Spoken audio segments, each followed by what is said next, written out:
Chapter 3. The next day. The very next day, Amelia wakes up from her rest and finds herself back to being a human. She looks at her sister while she's sleeping and begins to get dressed, getting ready to leave the cabin to find something to eat for the both of them. As Amelia leaves the cabin, she goes into the woods with her sword and bow. Getting ready to hunt a pig, she kneels down on one leg behind a bush, trying to get the right target. Suddenly she hears a voice from a far distance, "Someone help me," Corvina said, shouting eagerly.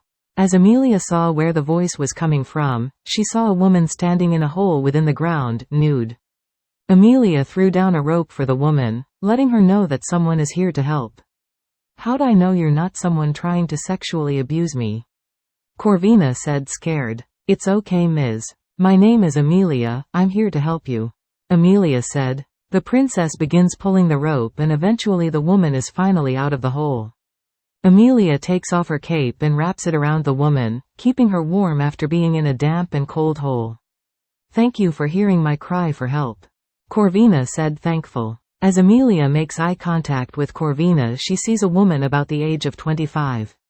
"You're welcome, Ms. I'm glad to see that you're okay," Amelia said. "You know you don't have to call me Ms. We're friends now, aren't we?"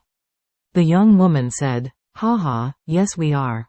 Amelia begins to chuckle. The princess carries Corvina back to the cabin with a deer attached to a wagon. Amelia walks toward the cabin. Matilda opens the door as soon as she sees her sister.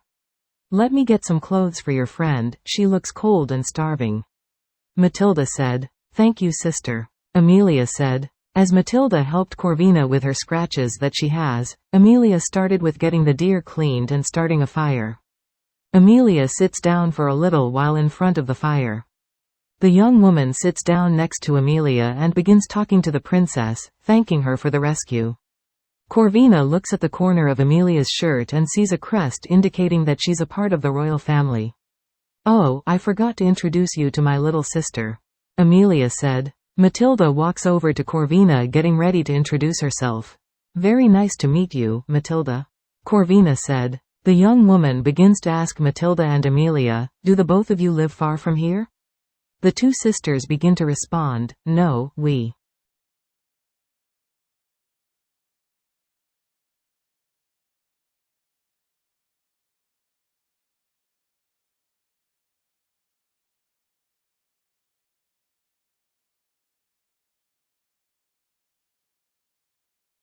don't live very far from this cabin we're staying in."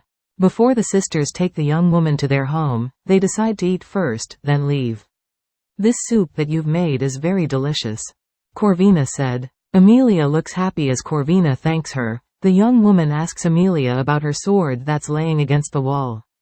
"If you don't mind me asking, where did you get your sword from?" Corvina said. As Amelia was sitting next to her sister, she tells Corvina that the sword belonged to her father. "Shall we go home, sister? The sun will be setting soon," Amelia said. Now that Amelia and Matilda have packed up everything from their cabin, they head off to the kingdom, leaving Corvina in a world of wonder. Since Corvina is still a little shaky while walking, Amelia and Matilda decide to walk while Corvina rides their horse. While Corvina was riding the whole way, she began to fantasize about Amelia and how big their wedding will be. "Are you doing all right, Corvina? We're almost home," Matilda said. "Yes, Matilda, I'm fine, thank you for asking," Corvina said. A few minutes later, the three arrived at the palace. Corvina started to look very amazed at how the kingdom looked. The princesses took the horse back to the stables. "Matilda, will you get Corvina something to wear? I have something I need to do." Amelia winked at her sister. Matilda nodded at her sister, letting her know to go do what she needs to do. Without Corvina noticing, she walks as fast as she can to her bedroom before she changes into a beast. "Where is Amelia? She disappeared, I didn't even get a chance to say goodbye," Corvina said. "My sister had some business she needed to attend to," Matilda said in a stern voice. Corvina went to bed that night with Amelia in the back of her mind, not knowing what the feelings that she's getting are. Matilda leaves her room and heads over to her sister's quarters to find out whether her sister is okay. As soon as the sun rises, Amelia turns back into a human. Matilda knocks on the door and Amelia opens it.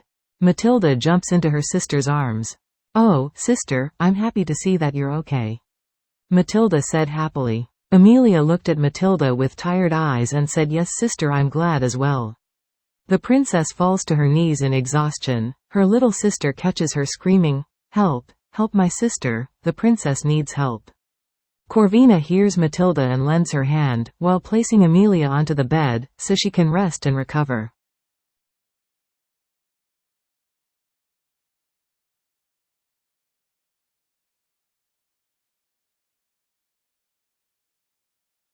The princess's younger sister takes a warm rag and begins to wipe her sister's face with it.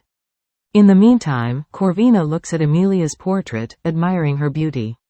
Matilda leaves her sister for a bit. Corvina stays behind to take over for Matilda until she returns. Sitting next to Amelia's bed, Corvina begins to take off her dress, standing nude getting ready to sleep beside Amelia.